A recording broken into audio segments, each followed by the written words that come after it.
야당은 거짓 촛불의 조작과 선동 등으로 죄 없는 대통령이 인신감금을 당했다라고 주장하며 특별사면은 정의를 되찾는 국민의 승리라고 전했습니다. 그러면서 박 전 대통령의 명예회복운동을 국민과 함께 전개해 나가겠다라고 밝혔습니다. 이들은 오늘 오후 5시 박 전 대통령이 입원 중인 서울 일원동 삼성서울병원 앞에서 사면 환영 집회를 열기로 했습니다. 석방운동본부 등 박 전 대통령의 무죄를 주장해온 단체들도 주말인 내일 서울시청 부근에서 집회를 열 예정입니다. 하지만 사면에 반대하는 시민사회단체들의 비판 성명도 잇따라 나왔습니다. 먼저 민주노총은 국정농단의 주범이 징역 22년형을 선고받아 형기의 단에 모두 채우지 않은 상황이라며 국민 대화가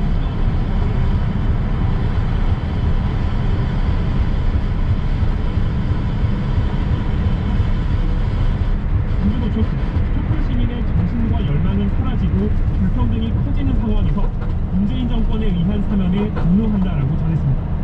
금속노조도 국가를 사유화하고 시대를 능락한 범죄자를 마음대로 풀어줬다라며 범죄자와 화합할 수 없으니 감옥으로 돌아가야 한다라고 전했습니다. 참여연대 역시 건강상의 이유라면 형 집행정지를 검토하면 될 일이라며 사회 통합과는 거리가 먼 정치적 고려에 의한 사면권 행사를 비판한다라고 밝혔습니다. KBS 뉴스 오대성입니다. 오늘 코로나19 새로운 확진자는 6,233명으로 어제보다 다소 줄었지만 위중증 환자는 1,084명으로 또다시 최다치를 기록했습니다.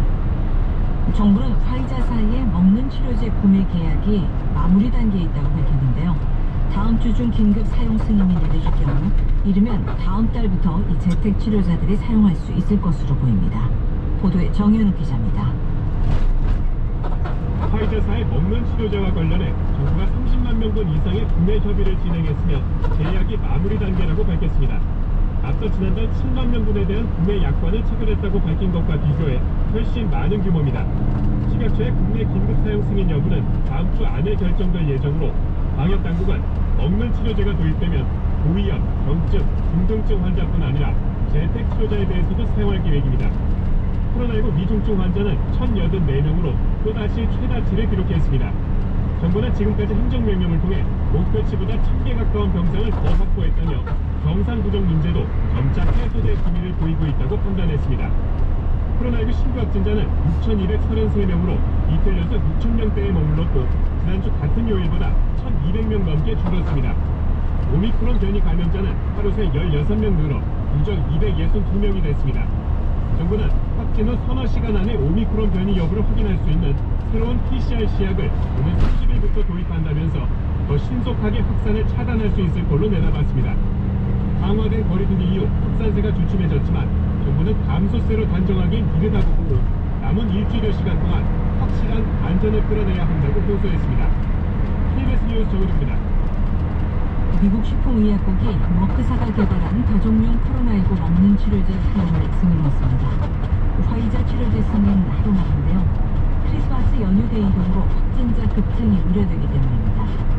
미국에서는 오미크론 변이가 무섭게 번지면서 하루 확진자 수가 델타 감염대의 정점을 넘어섰습니다. 워싱턴 김양순 특보입니다. 미국 식품의약국 FDA가 제약사 머크의 알약형 코로나19 치료제 몰누피라비르의 긴급 사용을 최종 허가했습니다. 화이자의 코로나 치료제 팍스로비드의 긴급 사용을 승인한 지 하루 만입니다. 몰누피라비르의 처방은 한 번에 4알씩 하루 2번, 닷새간 복용하게 돼 있습니다. 미 FDA는 다만 몰누피라비르의 사용을 고위험군 성인이 코로나에 감염됐을 경우 다른 치료제에 대안이 없을 경우로 한정했습니다. 뼈와 연골에 영향을 미칠 수 있어 18살 미만에는 사용할 수 없고 가임기에는 사용이 권장되지 않습니다. 미 FDA는 머크의 치료제가 중증 예방도 30%로 화이자의 88%에 비해 효능은 크게 떨어지지만 둘 다 오미크론 변이에 효과가 있는 것으로 나타났다고 밝혔습니다. 미국에선 오미크론 변이가 무서운 속도로 퍼지면서 코로나19 하루 평균 확진자 수가 델타 변이 당시 정점을 넘어섰습니다. 전문가들은 올 초 하루 평균 25만 명을 기록했던 코로나 확진자 수가 오미크론으로 인해 하루 100만 명에 이를 수도 있다고 우려하고 있습니다. 미 보건당국이 코로나 치료제의 긴급 승인을 서두른 이유입니다. 워싱턴에서 KBS 뉴스 김현순입니다. 검찰이 고위공직자범죄수사처의 1호 사건인 해직교사 특별채용 의혹과 관련해 조희연 서울시 교육감을 재판에 넘겼습니다. 서울중앙지검 형사 1부는 오늘 미리 내정된 퇴직교사 5명을 특별채용한 의혹을 받는 조 교육감을 직권남용 권리행사 방해와 국가공무원법 위반 혐의로 불구속 기소했다고 밝혔습니다. 조 교육감은 선거법 위반으로 퇴직한 전국 교직원 노동조합 소속 교사 등 해직 교사 5명을 부당한 방법으로 특별 채용한 혐의를 받고 있습니다. 전국 택배 노동조합 소속 CJ 대한통운 택배 기사들이 오는 28일부터 무기한 총파업에 들어가기로 했습니다. 택배 노조는 쟁의 행위 찬반 투표 결과 총파업이 가결됨에 따라 오는 28일부터 CJ 대한통운 기사 1,700명이 파업에 참여할 것이라고 밝혔습니다. 택배 노조는 CJ 대한통운이 택배 노동자의 과로사 방지를 위한 사회적 합의 이행을 위해 올린 요금을 추가 이윤으로 벌어들이고 있다고 주장했고, 사측은 일방적인 주장이라며 반박했습니다. 음주운전 사고가 지난해부터 다시 증가세를 보이고 있습니다. 도로교통공단은 지난 2016년부터 지난해까지 최근 5년간 발생한 음주운전 교통사고를 분석한 결과 지난해 음주운전 교통사고는 17,200여 건으로 2019년보다 9.8% 증가했다고 밝혔습니다. 요일별로는 이른바 불금 심야 시간대인 금요일에서 토요일로 넘어가는 새벽에 가장 많이 발생했다고 설명했습니다. 일본 정부가 중국 인권 문제 등을 이유로 내년 2월에 개최되는 베이징 동계올림픽에 강요를 파견하지 않기로 했다고 NHK가 오늘 보도했습니다. 일본 정부는 이 같은 방침을 오늘 발표할 예정으로 전해졌습니다. 기시다 후미오 총리는 미국이 베이징 올림픽 외교적 보이콧을 발표한 이후 일본의 동참 여부에 대해 적절한 시기에 국익에 따라 스스로 판단하겠다고 말해왔습니다. 제주 해상에서 조업하던 어선에서 쇠빙기 끼임 사고가 발생해 선원 1명이 숨지고 1명이 크게 다쳤습니다. 오늘 새벽 3시 30분쯤 제주시 한경면 차귀도 서쪽 해상을 지나던 부산 선적 129톤 어선에서 선원 2명이 쇠빙기에 끼이는 사고가 발생했습니다. 이 사고로 72살 기관사가 숨지고 61살 기관장이 크게 다쳐 병원으로 옮겨졌습니다. 날씨입니다. 오늘은 전국이 흐린 가운데 북쪽에서 찬 공기가 밀려오면서 기온이 떨어지고 강풍이 불면서 추워지겠습니다. 강원 영동과 서해안에는 많은 눈이 오겠습니다. 특히 대설 예비특보가 내려진 강원 영동 지역에는 저녁부터 최고 20cm의 폭설이 쏟아지겠습니다. 오늘 낮 최고 기온은 전국이 1도에서 13도로 어제보다 3도에서 6도가량 낮겠습니다.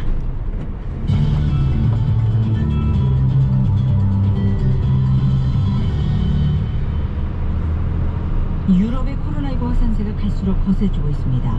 영국과 프랑스에서는 확진자 수가 연일 최다 기록을 갈아치우고 있고, 독일에서는 오미크론 변이로 인한 첫 사망자가 나왔습니다. 이런 가운데 오미크론에 감염돼 입원할 확률이 델타 변이의 절반 이하고 응급실에 갈 확률도 30% 이상 적다는 연구 결과가 나왔습니다. 베를린 김기수 특파원입니다. 영국의 코로나19 확진자가 12만 명에 육박하며 사상 최다 확진 기록을 세웠습니다. 지난 13일 5만 명대였던 확진자는 열흘 만에 2배가 넘는 11만 9천여 명이 됐습니다.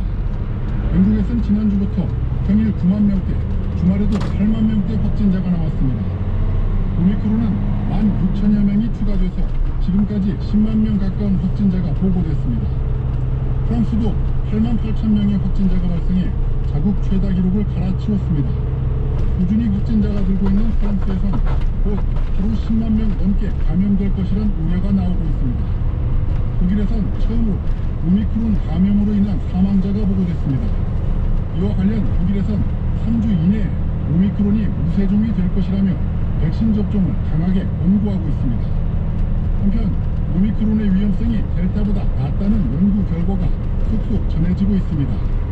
영국 보건안전청은 오미크론 감염자가 입원할 확률이 델타에 비해 50에서 70% 정도 낮다는 연구 결과를 발표했습니다.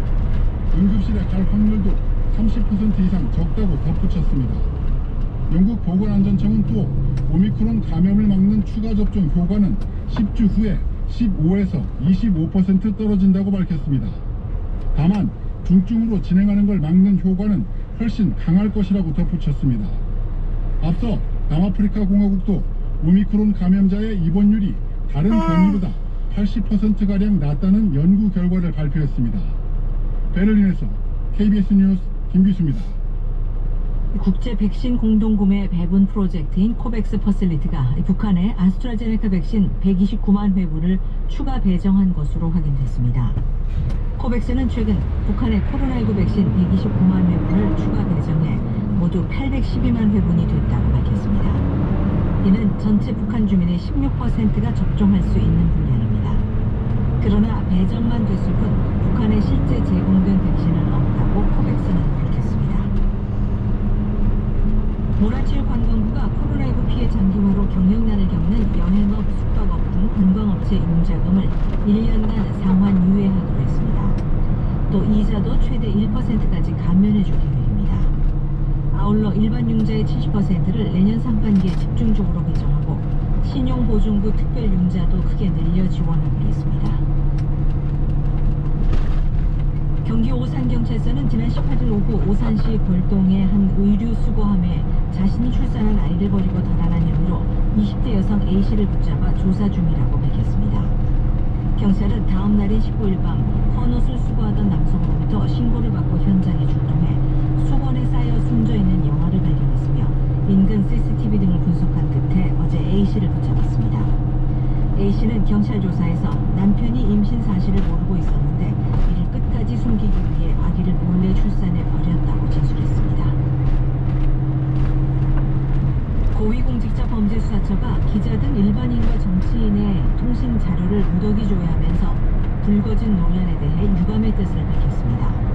공수처는 오늘 입장문을 내고 과거의 수사 관행을 깊은 성찰 없이 답습하면서 최근 기자 등 일반인과 정치인의 통신자료 조회 논란 등을 빚어 여론의 질타를 받게 된 점에 대해 매우 유감스럽게 생각한다고 전했습니다.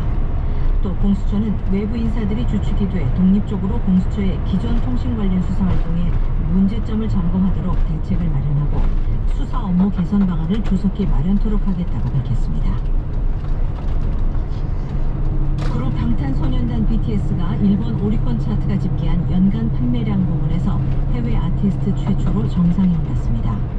오리콘이 오늘 발표한 연간 랭킹 2021 자료를 보면 방탄소년단은 아티스트의 판매량 순위를 매기는 아티스트별 세일즈 부분에서 토탈 랭킹 1위를 차지했습니다. 현재 울릉도와 서해오도는 강풍주의보가 내려져 있습니다. 서울 지금 기온 1.5도입니다. 아나운서 이규현이었습니다. KBS 제1라디오 정호종합 뉴스 마칩니다. 12시 20분입니다. KBS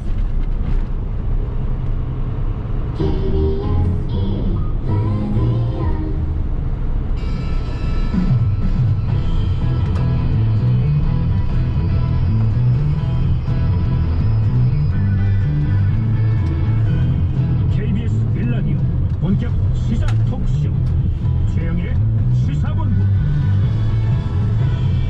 안녕하십니까. 크리스마스 이브에 최영일의 시사본부 시작합니다. 자, 오늘 오전 박근혜 전 대통령을 사면한다, 이 발표가 특보로 나왔는데요. 그 외에도 여러 정치인의 사면과 복권 논란이 지금 터질 전망입니다. 시사본부에서 미리 진단해 보겠습니다. 자, 그런데 오늘은 크리스마스 이브이기도 하죠. 자, 이날의 의미는 흥청망청한 파티나 산타 전설, 값비싼 선물이 아니고요, 소외된 곳, 고통받는 이웃을 돌아보자는 정신이 아닐까 생각을 해봅니다.